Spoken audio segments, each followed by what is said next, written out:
Good morning, students. Today I am going to explain lesson 3 Discovering Tut.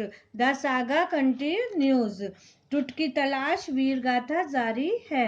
तो ये एक story है जिसमें कि इजिप्ट के जो इजिप्ट के राजा थे उनका ये लास्ट वारिस था जिसकी डेथ हो गई है। तो उसकी मम्मी निकाल के और उसके बारे में जाना जा रहा है कि ये कितने साल का था और इसकी मौत किस तरह से हुई है। तो आज हम इस स्टोरी को स्टार्ट करते हैं। तो आप लोग भी ओपन कीजिए अपनी बुक्स और यहाँ से स्टार्ट करते हैं। He was just a teenager when he died, the last heir of a powerful family that had ruled Egypt and its empire for centuries. He was laid to rest, laden with gold, and eventually forgotten. Since the discovery of his tomb in 1922, the modern world has speculated about what happened to him, with murder being the most extreme possibility.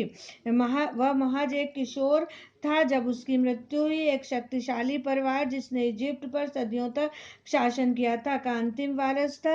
उसे सोने से लाद कर कब्र में रख दिया गया था और अंततः बुला दिया गया था। 1922 में उस कब्र की खोज से आधुनिक संसार द्वारा यह अनुमान लगाया जा रहा था कि उसके साथ क्या हुआ था और अत्यंत अंतिम संभावना हो सकती है कि उसकी हत्या हुई हो। Now living his Tom for the first time in almost 80 years, Tut is undergone a CT scan that offers new clues about his life and death and provides precise data for an accurate forensic reconstruction of the boyish pharaoh.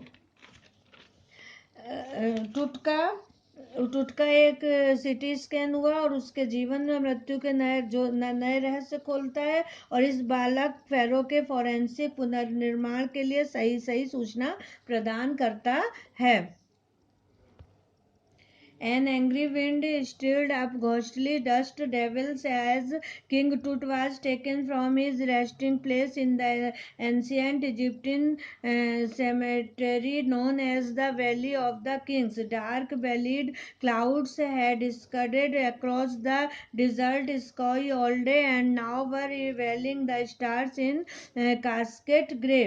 It was 6 p.m. on 5 January 2005. एक गुस्से भरी आंधी ने प्रेत धूल का शैतान चक्र चलाया जब राजा को प्राचीन मिस्र के कब्रिस्तान जिसे राजाओं को घाटी कहा जाता था उसके आराम गाह से लाया गया। गहरे फूले बादलों ने दिन भर रेगिस्तान के आकाश को ढक रखा था और अब सितारों को शव पेटी के भूरे रंग से घेर रखा था। 5 जनवरी 2005 को शाम के 6 बजे थे। The world's most famous mummy glided head first into a CT scanner brought here to probe the lingering medical mysterious of this little understood young ruler who died more than 3,300 years ago. दुनिया की प्रसिद्ध mummy को एक city scanner में सिर की तरफ से सरकाया गया ताकि इस कम जाने गए जवान शासक जो 3,300 वर्ष पूर्व मर गया था उसकी कई दिनों से चल रही मेडिकल रहस्यों की जांच की जा सके।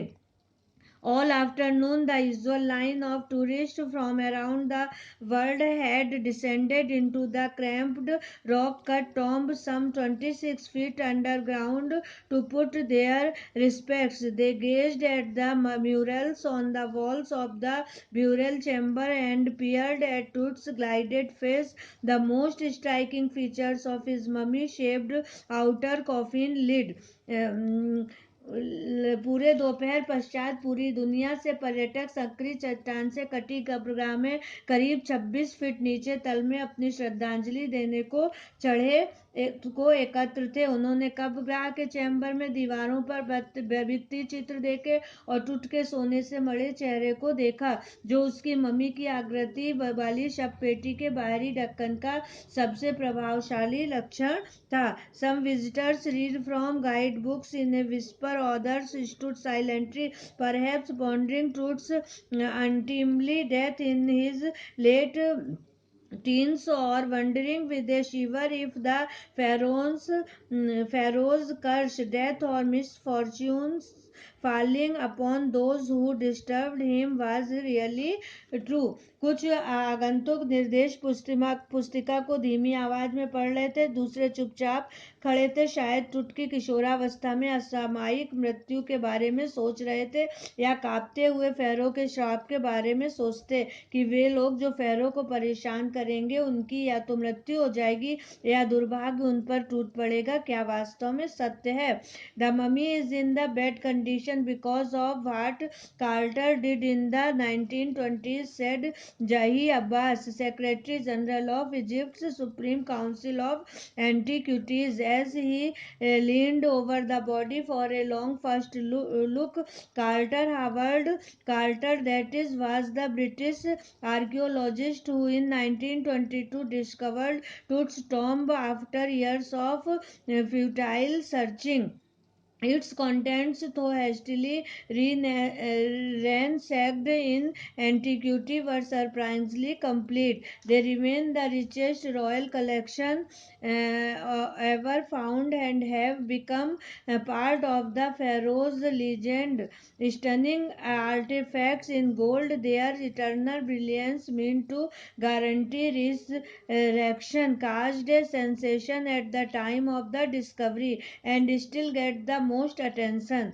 But Tut was also buried with everyday things he had want in the afterlife: board games, a bronze razor, linen undergarments, cases of food and wine. Mummy बहुत खराब स्थिति में है क्योंकि कार्टर ने जो 1920 दशक में किया। जही आवास मिस्र के प्राचीन पुरावशेष की सुप्रीम काउंसिल के सेक्रेटरी जनरल ने कहा जब वे शरीर के लंबे प्रथम दर्शन के लिए झुके थे। कार्टर, हावर्ड कार्टर अर्थात एक ब्रिटिश पुरातत्ववेत्ता जिन्होंने 1922 में वर्षों की निरर्थक खोज के बाद टुट की कब्र को खोजा था, उसके ऊपर की वस्तुएं यद्यपि प्राचीनता में जल्दबाजी में छानबीन की गई थी, आश्चर्यजनक रूप से पूर्ण थी। वे अभी तक पाए गए सबसे समृद्ध शाही संग्रह थे और वे फेरो की मशहूर कहानी का हिस्सा भी था।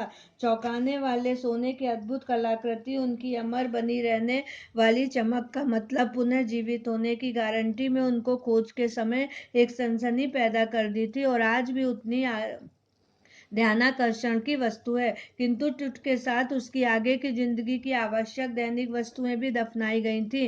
गोल्ड ग्रेम, एक कांसे का रेजर, लिनेन के अंतर वस्त्र, भोजन व शराब के केसेस। अब इसके आगे हम नेक्स्ट वीडियो में बताएंगे। ओके।